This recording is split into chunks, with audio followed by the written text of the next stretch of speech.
In diesem Video wollen wir uns einmal anschauen, wie man einen Expert Advisor programmieren kann, der den Parabolic SAR Indikator und den Stochastic Oszillator für die Ermittlung von Signalen nutzt.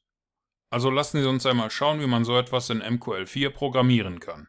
Um das zu tun, klicken Sie bitte im MetaTrader hier oben auf dieses kleine Symbol oder drücken Sie die F4-Taste.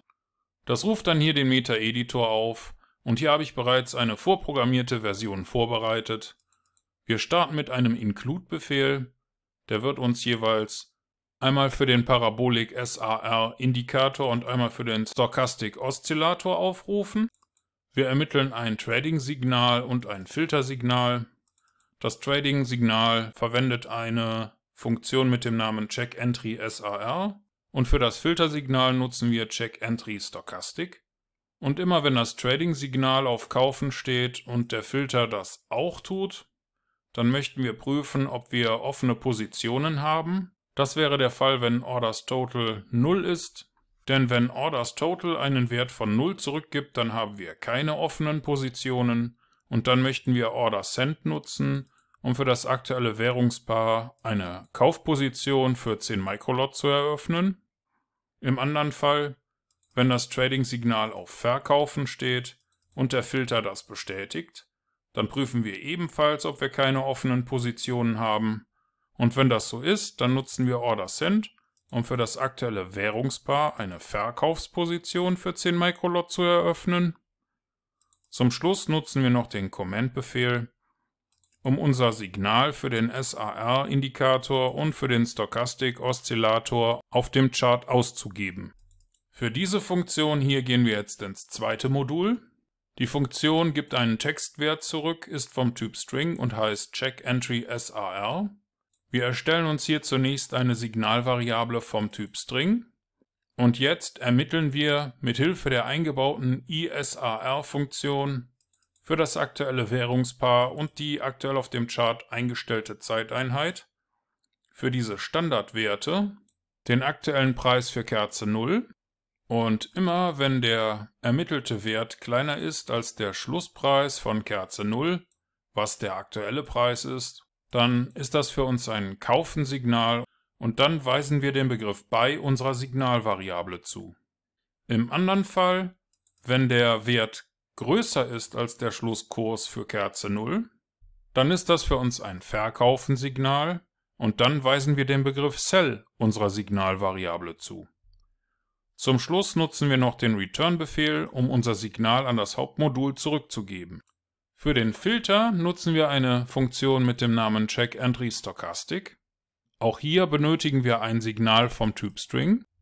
Der Stochastic Oszillator verwendet eine K-Periode und eine D-Periode.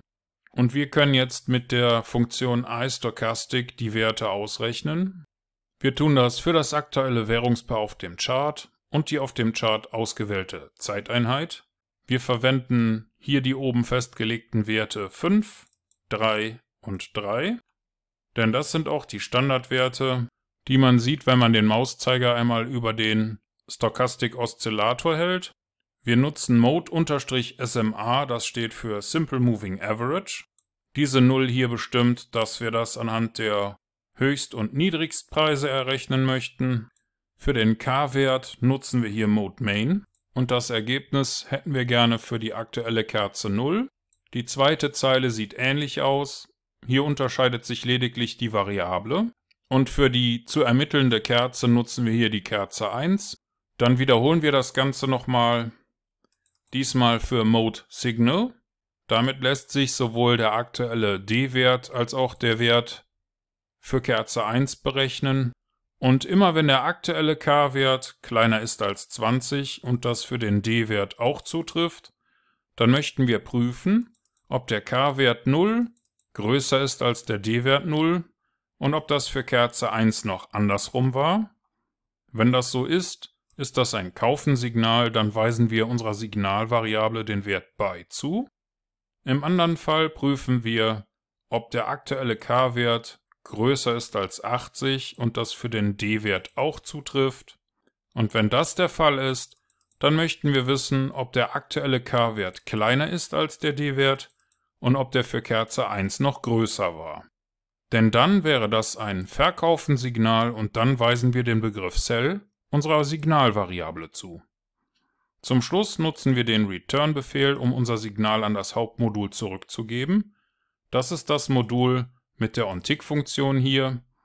Und jetzt können wir, wenn alles gespeichert wurde, hier auf Kompilieren klicken.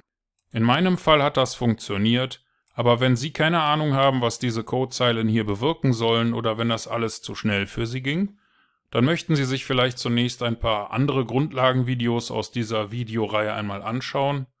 Vielleicht ist aber auch der Premium-Kurs interessant für Sie. Den finden Sie auf unserer Webseite und da gibt es jetzt auch solche Quellcodes, falls Sie das nicht alles selbst tippen wollen im Shop.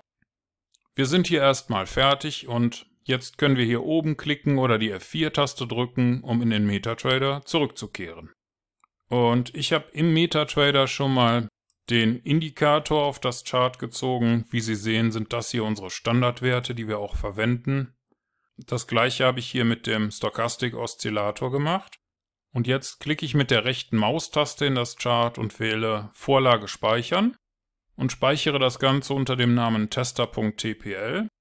Den alten Wert können Sie hier ersetzen, denn tester.tpl ist die Schablone, die wir zu sehen bekommen, wenn wir hier unten den Strategietest starten. Falls Sie den Strategietester nicht sehen, klicken Sie bitte auf Ansicht Strategietester oder drücken Sie die Tastenkombination STRG und R.